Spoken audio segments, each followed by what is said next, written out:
You heard that? What was that? I got this, guys. I got this. Hey guys, it's your friendly neighborhood Bob here. We're at the shooting range today, and I wanted to do a little bit different back to basics series. So a lot of people in terms of preparedness, survivability, self-defense, or people who are, conscious to their civil liberties, we like the Second Amendment, and we like to participate in shooting events, whether that be for sporting or for self-defense. And so we're gonna go over the back to basics of range safety today at the range. The first things is we want to practice, responsible firearm handling, right? So we always got to remember our principles to firearm safety. First and foremost, we're going to treat every single firearm as if it's loaded on every range in every sense of the word. So we're always going to show, make clear, make sure that we're never handling a firearm unsafely. Second, we're never going to point a firearm at something that we don't intend to destroy.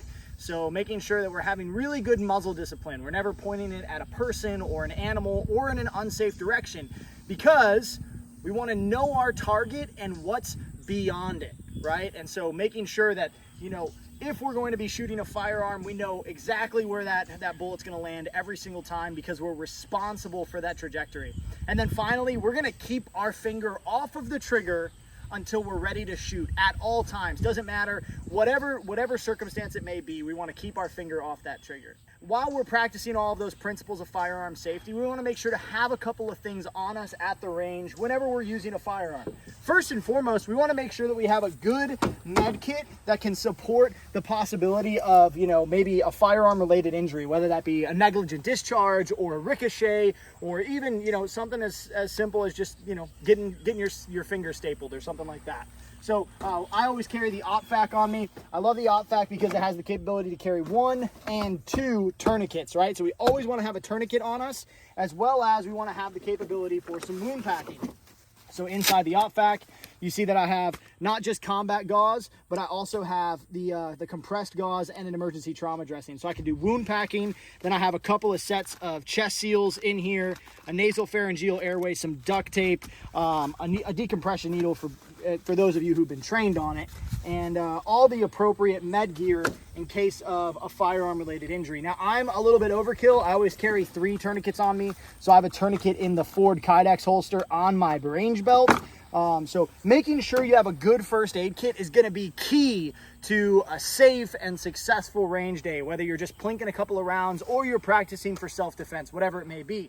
Then you want to have some good eye protection. I have some sport eye protection here. It has the ability to throw in, a little cushion lens. I have some straps. That way, if I'm really running and gunning and doing stuff like that, I can just strap it to my head so it doesn't fall off.